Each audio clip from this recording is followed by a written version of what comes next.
Welcome back to America's Got Talent. It's Judgment Week. Next up, the comedians. Somebody who spends 200 nights a year on a stage in front of an audience, it feels like death. Okay, take a seat, guys, please. I don't like it when it's an empty room. I know you guys do. Here we go. Comedy. Make them laugh, make them laugh. Doing stand-up in front of 4 people. Yeah, well, that's like, 2 more people than are normally on my shows. Those other comedians, if they haven't gotten famous yet, then they probably never will. So move over. Did you have your set all mapped out? Oh, yeah, definitely. I've been going over it, Got some good ones, I got some terrible ones. Yeah. My name's Derek Santos, and I'm a security guard. Do you have a girlfriend? I do have a girlfriend. She's here. Oh, no kidding. Yep, somewhere out there. Still looking for her. No, I'm just kidding. Now, what about her parents? Are they disappointed in her decision to date you? Very much so. I'm here in New York to prove to my girlfriend's dad that I'm not a loser. Hey, Derek. Hey, How are you? I'm doing okay. How are you? Honestly, how do you feel? I might throw up. Go. All right. So my parents like to treat my comedy career like a ghost. Not in the way that they can't see it, just that they don't believe it exists. And when I say career, I say it very lightly. Career. I don't drink alcohol anymore when I can eat Chinese food and feel just as terrible the next day. I asked my dad to tell me about the birds and the bees, but then he just started talking about sex. And so I got out of there. I don't want to hear about that. I like to make my gay friend Tom mad. When he's done telling me a long story, I say, okay, now tell it to me straight. Thank you guys very much.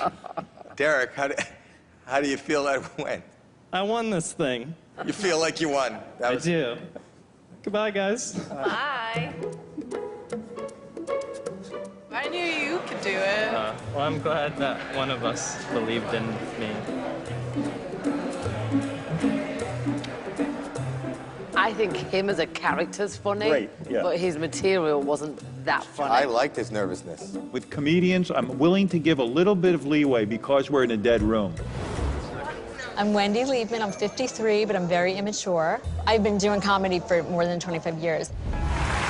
Why do you think we haven't heard of you before? How long you been at this? Well, I took some time off to raise a family. And you made that decision, I'm going to stay home with my kids and I'm going to put my dreams aside. That's right. My kids, they are my heart. So I worked a lot less, and I didn't perform every night like I used to. So this is really a second chance for me. I'm really coming on the show to be validated, and you do validate parking, right? Could I approach the bench, come a little closer? Come up a little closer. Be more intimate? Yeah, Okay. the stage is yours. Okay. Well, thank you so much for having me back, all of you. I didn't know what to wear, obviously. I never know what to wear. I got an obscene phone call, and the guy was like, "What are you wearing? What are you wearing?" And I'm like, "I can't decide."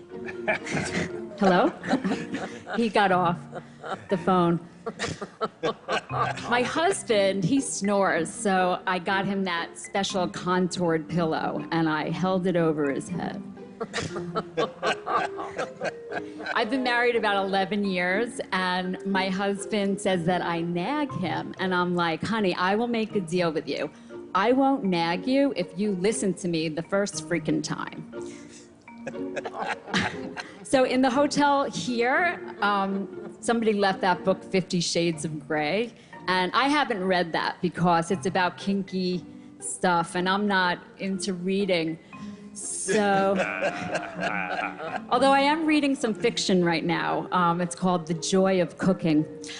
The kinkiest thing I've ever done is my husband asked me to dress up for him as a nurse, because that's his fantasy, you know, that we have health care.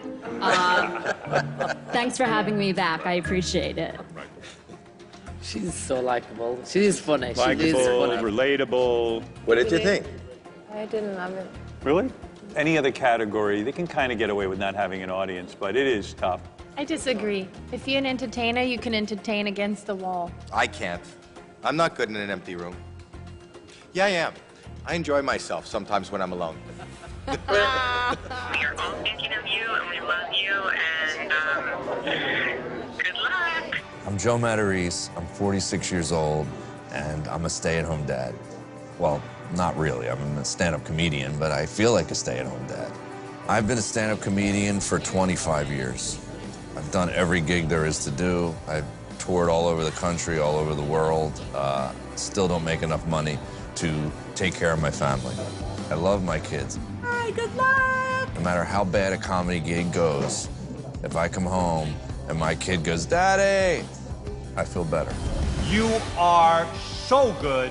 It is inspiring. I'm excited as hell. I loved him.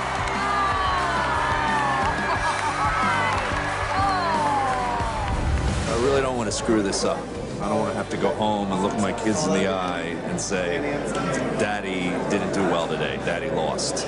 Are you feeling funny? I feel all right. I feel all right. Make us fall off. You have 4 mouths over here. Okay, so I'll start. I'm, as you know, I'm 46 years old, 2 kids, which has been killing me. I gotta be honest. When I had 1 kid, it was so much easier. All I had to do was drink like 2 beers at dinner, and I'd be like, "Where's he going?" You know? He just broke that thing I loved. Another thing is potty training is brutal. I didn't know this when I was having kids. My son's just bent over, pants down, just waiting for me. And I just had enough, you know? I'm like, "You're 6. I look at him, like, "You're 6 years old. Like, why do I still have to wipe you?" I swear to God, this is his answer. He goes, "'Cause it's gross." I'm like, "Oh, all right. Well, let me do it then. That makes sense." You guys are being tough on me on purpose. I could feel that.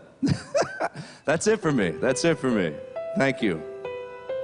Thanks, Joe. I'm hoping they were playing poker with me. All right, well, We'll find out. we'll definitely find out. It was not good. The last time, it was amazing.